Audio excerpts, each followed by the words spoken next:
संपादित केलेली नाही. कंत्राटदाराला कंत्राट देऊन मोकळे झालेत, पैसे गेलेत, पैशातनं त्यांचे टक्के गेलेले आहेत आणि रस्ता तिकडेच आहे. हे वर्षानुवर्षे ह्याच गोष्टी होत आल्यात, अशाच होत आहेत. आत्ता नवीन बांधलेल्या रस्त्यावर मी आलोय, काय अवस्था आहे नवीन बांधलेल्या रस्त्याची. मला आता हे काहीतरी त्या इथे घेऊन जात आहेत कुठे त्या बायपास. तर मी त्यांना तेच विचारलं, म्हटलं नुसत्या एका बायपासने काय होणार आहे.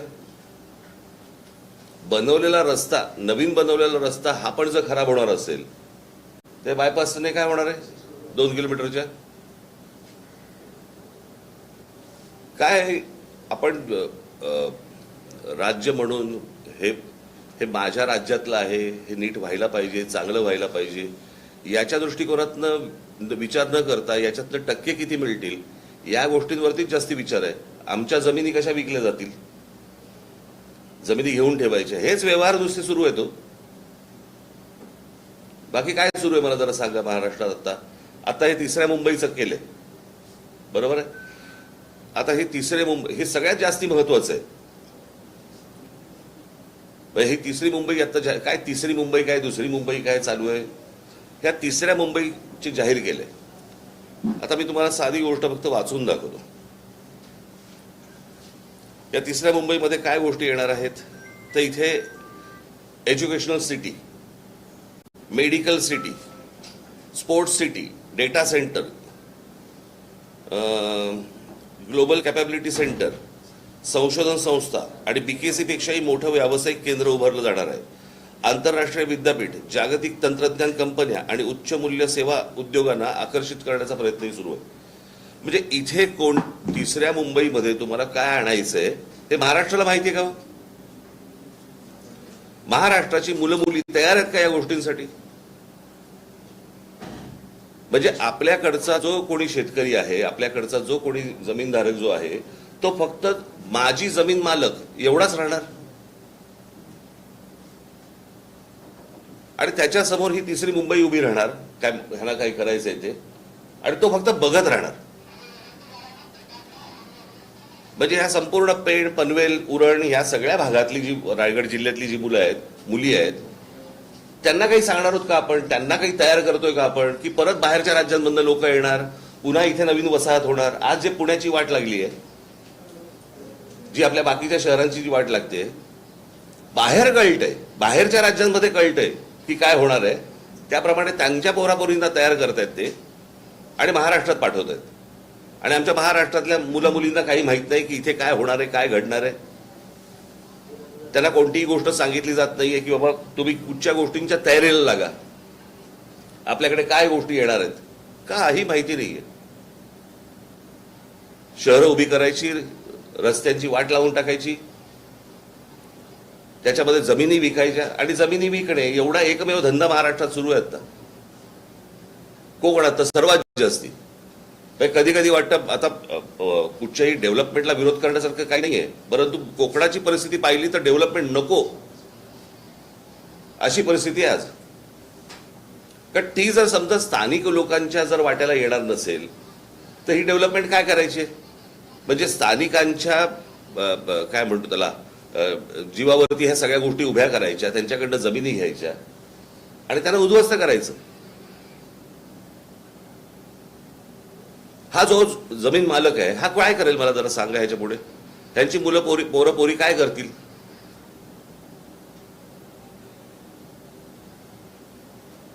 काय चाटायचे ते रस्ते. आमच्याकडची जमीन, आमच्याकडचं पाणी, आमच्याकडची वीज आणि ह्याच्यावर पोचले कोण जाणार बाहेरचे. महाराष्ट्रामधल्या मुला मुलींच्या उपयोगाची जर समजा प्रगती, डेव्हलपमेंट ही जर होत नसेल, काय चाटायची ती प्रगती.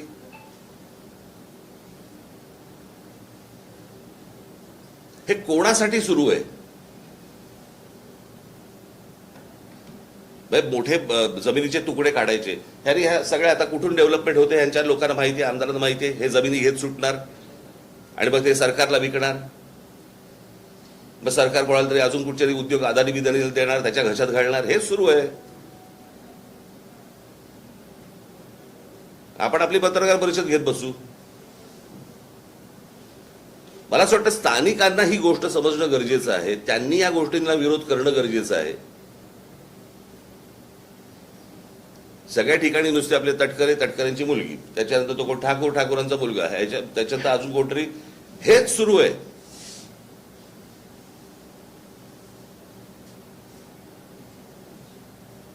आणि आमच्या लोकांना समजत नाहीये की काय प्रकारचं पुढे काय त्यांच्या समोर आयुष्यात वाढून ठेवलेलं आहे.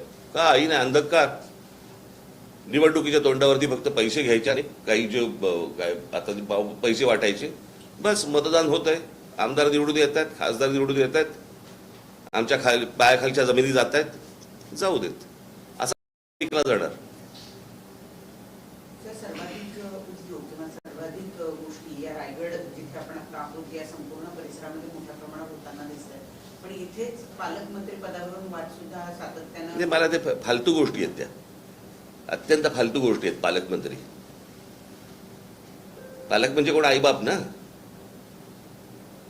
त्यांना आईबाप मानायचे का? माझं मत आहे, सरकार नावाची एक गोष्ट असते, सरकारने ह्या गोष्टींचे निर्णय घ्यायचे असतात. सरकारने आपल्या लोकांचं जे काही हित आहे ते सांभाळायचं असतं. हे काय पालकमंत्र्याचं काम नाहीये ना. म्हणजे आता त्या सिंगापूरच्या कुठच्याही कंपनीला सांगितलेलं की 30 आठवड्याच्या आत आम्हाला संपूर्ण आराखडा आखून द्यायचा आहे. माहितीये का रायगडला? आमच्या मुलामुलींना माहिती आहे का? उद्या इथे कोणत्या प्रकारचे जॉब्स येणार आहेत काही कल्पना आहे का आपल्याला? काही माहिती नाहीये.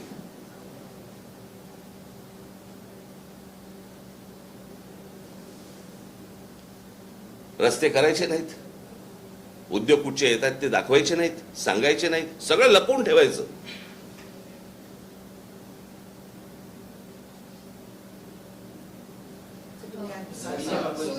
सोयीस्कर सर्वसामान्य लोकांना अंधारात ठेवलं जाते. अर्थातच. मग म्हणजे काय, हे कोणाच्या उद्योगपतींच्या हिताचं सगळं सुरू आहे ना. अजून काय सुरू आहे? 1 जून पर्यंत, 1 जून 2026 पर्यंत हे सगळं काम होईल अशी ग्वाही सुनील तटकरे यांनी दिली होती. मंत्री भरत गोगावले यांनी पाहणी सुद्धा केली होती. 15 वर्ष ऐकतोय ना आपण. हे किती ग्वाह्या झाल्या आतापर्यंत? आत्ता ही परिस्थिती आहे, बरोबर आहे. परत तुम्ही उद्या येणारच आहात गणपतीच्या वेळेला. मग आमच्या चाकरमानी कसे अडकले आहेत आणि मग कसे खड्डे पडले आहेत. वर्षानुवर्ष ते, मला असं वाटतं 15 वर्षापूर्वीचं फुटेज काढून जरी तुम्ही आता दाखवलं तरी तेच आहे. नवीन कशाला पाहिजे तुम्हाला? यावर्षी ते चित्र आहे, कारण अनेक चाकरमानी रस्ता खराब असल्यामुळे ट्रेनचा पर्याय घेतात. तर अजूनपर्यंत 33 गोष्ट सुरू आहे असं होणार असं वाटतं का तुम्हाला? 30 गोष्ट म्हणजे गेली, मला असं वाटतं स्वातंत्र्य मिळाल्यापासून तेच सुरू आहे ना. आपल्याकडे अजूनही कोणत्या प्रकारचे नवीन विषयच आहेत ते निवडणुकीला. आम्ही नोकऱ्या देऊ, आम्ही पाणी देऊ, आम्ही रस्ते देऊ, हे सुरू आहे अजून. मी मागे एकदा माझ्या मुलाखतीमध्ये मी सांगितलं होतं, मी एकदा स्वित्झर्लंडला गेलो होतो, बरीच वर्ष झाली त्याला. आणि तिथे गेल्यानंतर सगळी तो देश फिरत असताना मला पहिला प्रश्न पडला, तिथला विरोधी पक्ष कशावर? सगळं सुंदर आहे, सगळ्या नोकऱ्या आहेत, गाड्या आहेत, सगळं छान आहे. मग तिकडचा विरोधी पक्ष काय म्हणतो? काय देऊ? आपल्याकडे हेच सुरू आहे.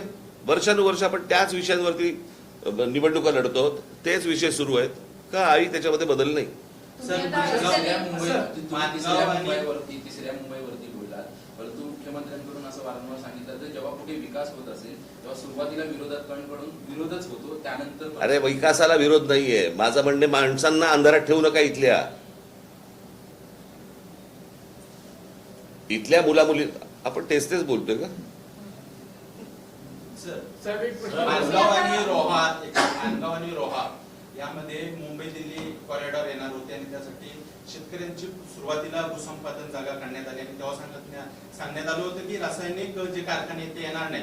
मात्र आता प्रत्यक्षात जे आहेत ते रासायनिक कारखाने. अरे मी मागे पण एकदा इथे कोकणामध्ये आलो असताना मी म्हटलं होतं की तुम्ही हे जे उद्योग येत आहेत ह्यांच्यामध्ये पार्टनर व्हा. कळलं का? तुम्ही जमिनी विकून तुमचा विषय संपला. आपण एक त्यातलं सुंदर उदाहरण जर आपण बघितलं तर पुण्यामध्ये मगरपट्टा. बरोबर आहे. सगळे शेतकरी एकत्र आले, सगळ्या शेतकऱ्यांनी मिळून एक मोठ्या प्रकारचा एक प्रकल्प उभा केला. बरोबर आहे. ते जमीन मालकही राहिले आणि प्रकल्पाचे मालकही राहिले. मग ही गोष्ट आपल्या महाराष्ट्रात इतर ठिकाणी काय नाही होत?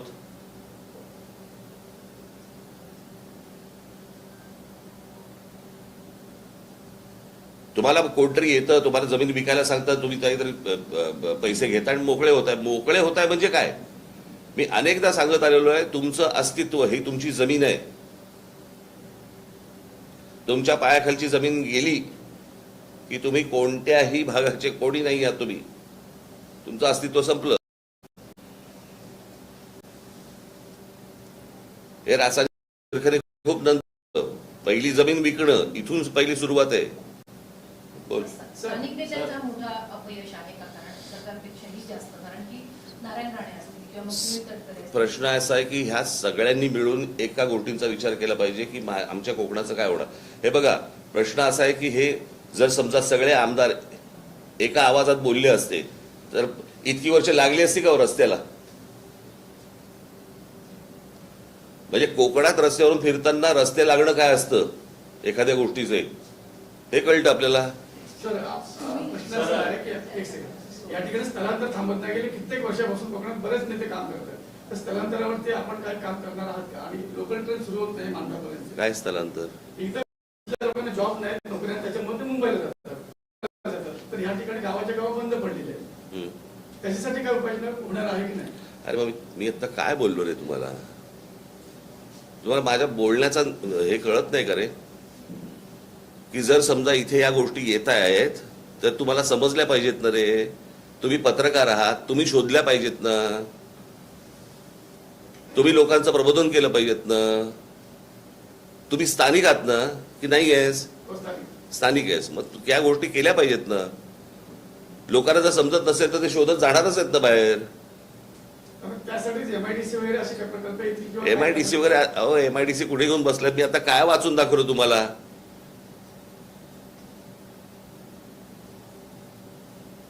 सरकारचं इथे काय आणायचं चालू आहे आणि इथल्या लोकांना, स्थानिकांना माहिती नाहीये इथे काय येणार आहे. तुम्हाला कळतंय का हा प्रकल्प काय आहे? तो समजतंय का? तुम्ही कुठच्या एमआयडीसी जुन्या गोष्टीत राहू नका आता.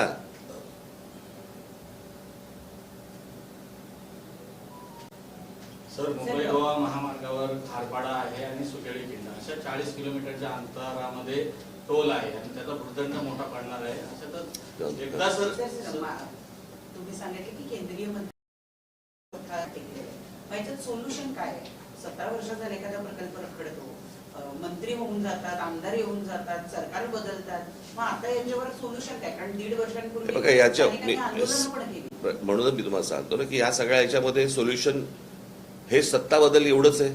माणसं बदलणं गरजेचं आहे. जर समजा तुम्हाला इतकी वर्ष तर 30 माणसं तुम्ही निवडून देणार असाल आणि त्याच विषयांवरती जर समजा तुम्ही बोलणार असाल उपयोग काय त्याचा? जे निवडून येत आहे ते म्हणतात ह्याला काही फरकच पडत नाही, रस्ता चांगला करायला तर वाईट ठेवा. हे काय निवडणुकीच्या वेळेला आम्हाला निवडून देत आहेत कोणत्या का मार्गाने असे ना. एकदा हा तुम्ही त्यांचा भ्रम तोडत नाही तोपर्यंत काहीच होणार नाही. त्यांना धक्के दिल्याशिवाय कुठेही तुम्हाला बदल आढळणार नाही. तुम्ही नाशिकचा दौरा करून आलात आणि नाशिक पुणे जो रस्ता आहे रेल्वे मार्ग तो बदलण्यात आलेला आहे. आता आज तिथे आंदोलन होत आहेत, तो रस्ता बंद पाडलेला आहे. जो मूळ मार्ग आहे तोच मार्ग थेट नाशिक पुणे मी पाहिलं नाही, बघतो.